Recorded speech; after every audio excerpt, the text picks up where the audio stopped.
बिहार में बहार है और नौकरी का त्यौहार है। जी हाँ दोस्तों, मैं आपका शुभचिंतक अजय कुमार यादव।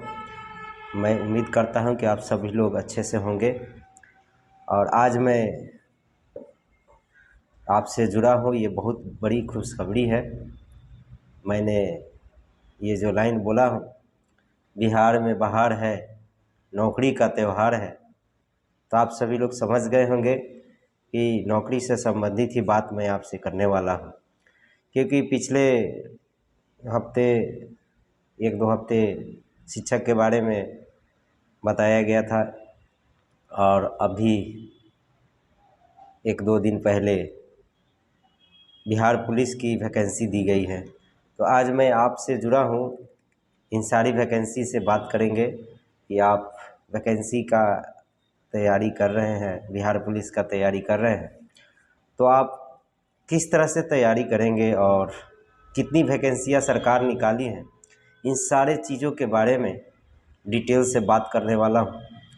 जो विद्यार्थी बिहार पुलिस का तैयारी कर रहे हैं, एकदम निश्चिंत निफिकिर ज़ोर शोर से लग जाइए तैयारी में, क्योंकि बिहार इस बार जो वैकेंसी दी है वो इतिहास में सबसे बड़ी वैकेंसी दी है। इससे पहले इतनी बड़ी वैकेंसी कभी नहीं दी थी। यानी कि इस बार की वैकेंसी जो मिली है वो 21,391 वैकेंसी दी है बिहार पुलिस कांस्टेबल भर्ती 2023 के ज़रिए।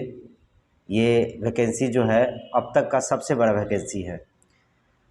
आइए मैं डिटेल से इस वैकेंसी के बारे में बात करने वाला हूँ। वीडियो को स्किप नहीं कीजिएगा। सारे चीज़ों का मैं सवाल जो इसमें है उन सारे चीज़ों पर मैं डिटेल से बात करने वाला हूँ। चाहे फ़ी की बात हो, आप किस कास्ट से आते हैं, आपकी क्या क्या ज़रूरतें हैं, इसमें कितने क्लास तक पढ़े हैं, एज क्या होगा, इसकी सैलरी क्या होगा और इसमें महिला की कितना सीटें हैं और सिलेक्शन प्रोसेस क्या है, ये सारे चीज़ों पर मैं बात करने वाला हूँ। तो आप ध्यान से सुनिएगा। चलिए मैं स्टार्ट करना चाहता हूँ। सबसे बड़ी बात तो है कि आप 12th का किसी भी बोर्ड से पास होना ज़रूरी है। यानी कि आप 12th पास हो गए हैं और आपकी उम्र 18 साल पूरी गई है, तो इस वैकेंसी का तैयारी निश्चिंत से करिए। आपकी वैकेंसी है 21,391। इनमें से मेल का यानी पुरुष के लिए 13,488 वैकेंसी है। उसके बाद फीमेल के लिए है 7,903। ये दोनों जोड़ दिया जाए तो 21,391 वैकेंसी है। तो ये बहुत बड़ी वैकेंसी है और लड़की लोग के लिए भी प्लस पॉइंट है, क्योंकि बहुत सारे लड़कियां जो है पुलिस की तैयारी नहीं करती हैं। मुझे तो लगता है कि लगभग इसमें जो तैयारी करने वाले हैं, जो ज़ोर शोर से लगे हुए, उन सभी का बिहार पुलिस में लड़की लोग का तो हो ही जाएगा। और लड़का लोग भी जो पहले से एक आध बार अटेंड किए हैं और उसको एक दो नंबर से छूट गया, मेरिट नहीं बना है, उनका भी इस बार हो जाएगा, क्योंकि बहुत ज़्यादा वैकेंसी है।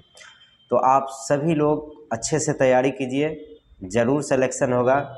मैं आप सब के लिए दुआएं तो कर सकता हूँ कि आप सब मेहनत करते हैं और सबसे बड़ी बात है कि हम सभी लोग बिहार के हैं और किसी तरह का रोज़गार फिक्स नहीं है। तो मैं चाहूँगा कि आप सभी जितने भी तैयारी करने वाले हैं, आप सभी का नौकरी हो जाए इस बार।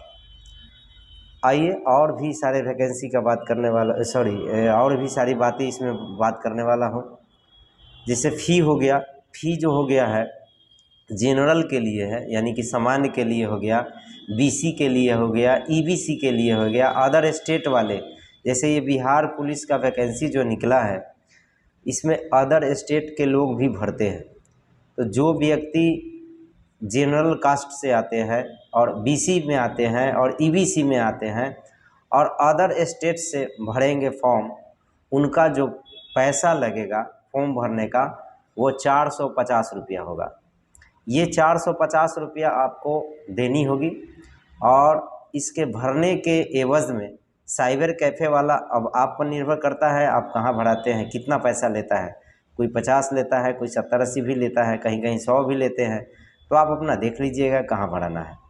लेकिन सरकार के खाते में 450 रुपया देनी होगी। उसके बाद SC/ST के लिए 112 रुपया देनी है। SC/ST के लिए बहुत कम पैसा देना पड़ता है, यानी SC/ST के लिए 112 रुपया लगेगा। ठीक है, अब चलते हैं एज के बारे में जानते हैं। एज जो है आपका 18 से 25 वर्ष होनी चाहिए, ये एज लिमिट है। इससे कम ना इससे ज़्यादा इसमें चलेगा। अब रही बात छूट की, तो चलिए छूट का बात कर लेते हैं। छूट जो मिलता है वो BC और EBC वालों के लिए है, जनरल के लिए नहीं है, समझ गए। और दूसरे स्टेट वालों के लिए छूट नहीं मिलेगा, यानी कि BC और EBC के लिए छूट है। तो कितने वर्ष का छूट है ये भी जानना ज़रूरी है।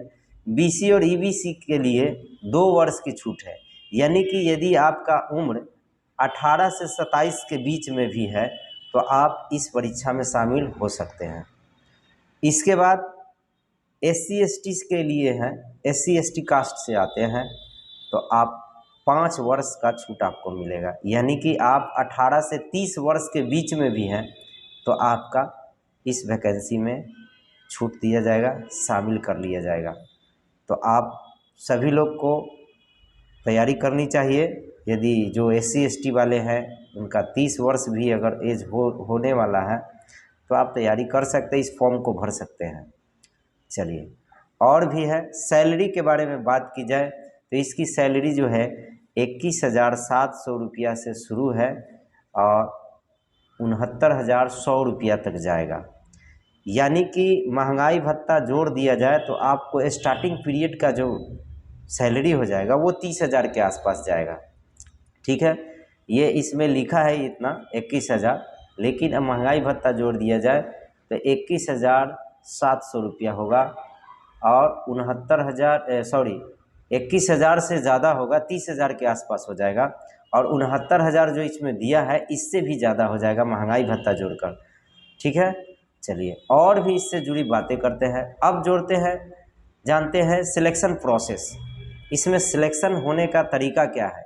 देखिए, सबसे पहले तो आपका रिटन है, तो रिटन है तो इसकी जोर शोर से रिटन का तैयारी कीजिए। उसके बाद फिजिकल है, फिजिकल जिसमें दौड़ आते हैं, गोला फेंक आते हैं, जंप आते हैं, ये सारे चीज़ें हैं।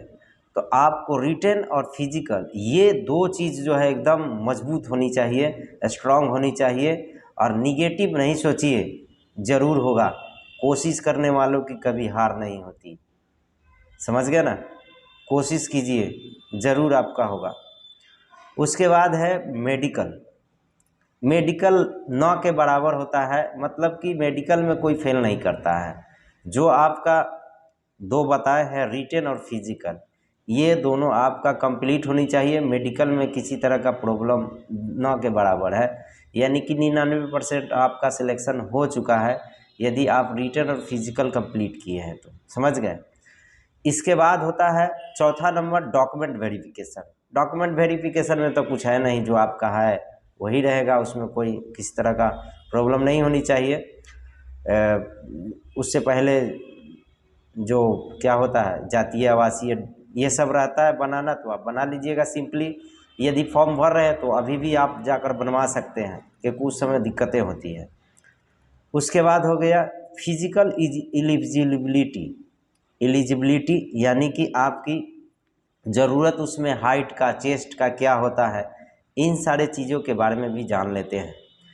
देखिए, हाइट जो है मेल के लिए, ये मेल के लिए और फीमेल के लिए अलग अलग होती है। ठीक है, मैं पहले फीमेल की चर्चा कर देता हूँ। यानी कि लेडीज़ के लिए मैं बता देना चाहूँगा कि हाइट जो होता है 155 सेंटीमीटर, 155 सेंटीमीटर हाइट होनी चाहिए लेडीज़ के लिए। और जेंट्स के लिए यानी पुरुष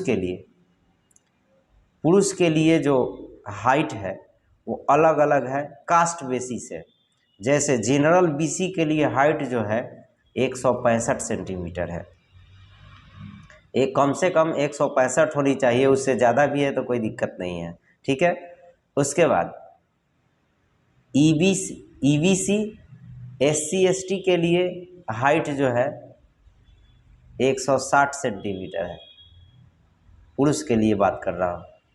आप महिलाएं हैं और किसी भी कास्ट से आते हैं तो आपकी हाइट 155 सेंटीमीटर होनी चाहिए, इसमें कास्ट की कोई ज़रूरत नहीं है। आप किसी भी कास्ट से है 155 सेंटीमीटर आपकी हाइट रहनी चाहिए, ठीक है। ये पुरुष वाले के लिए है कैटेगरी वाइज, जैसे जनरल BC है तो उसका 165 होनी चाहिए, EBC SC ST है तो उसका 160 होनी चाहिए। और चेस्ट भी ये पुरुष के लिए है, महिलाएं के लिए नहीं है।